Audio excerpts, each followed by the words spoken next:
Over the last 8 years, Denmark has seen a surge in convictions and charges for rape, with migrants making up nearly 1 in 4 of those convicted for rape in 2020.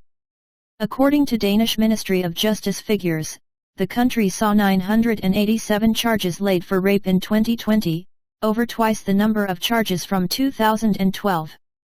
In that same period, there were 217 actual convictions, up from 132 in 2012, 53 of whom were foreign nationals.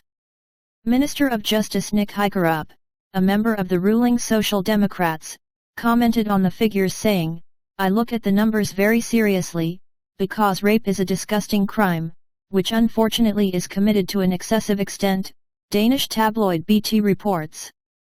The vast majority of rapes are not prosecuted. It is reported that around 4,700 men, women, and children are raped in Denmark a year. The government's figures also reveal that nearly a quarter of all those actually convicted for perpetrating rape in 2020 were migrants, with Syrians making up the largest number of foreign nationals convicted for rape that year, followed by Turkish citizens and stateless people. The figures clearly show that we have a problem of an ethnic slant when a relatively large proportion of foreigners are convicted of rape, just as we have an obvious problem when more than half of the inmates in the country's closed prisons and detention centers are immigrants, descendants, or foreigners, Minister Hækkerup said.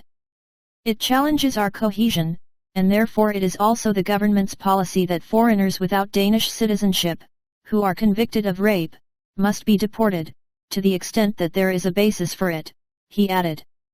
The crime figures compared to immigration figures show some strange patterns. People with Polish citizenship are the largest foreign group in Denmark, and Syrians are the second largest. Yet Syrians have been convicted of rape 9 times more often than Poles in the statistical period. Nazar Kadir, a Syrian-Danish MP for the Conservative People's Party, asked for more clarification on the nationality of the convicts, questioning how many of those included in the cases were not immigrants but people from migrant backgrounds.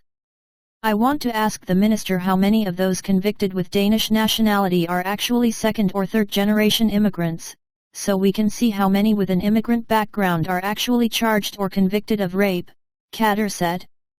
The statistics come months after Denmark's Prime Minister Mette Frederiksen announced her government would be doing more to crack down on crimes committed by young non-Western migrant men. 1 in 5 young men from non-Western backgrounds who were born in 1997 had breached the penal code before the age of 21. 1 in 5, she said in October of last year. Last month, the Danish government also announced it would be seeking to limit the number of non-Western residents of neighborhoods across the country to prevent ghettoization in an effort to also combat crime.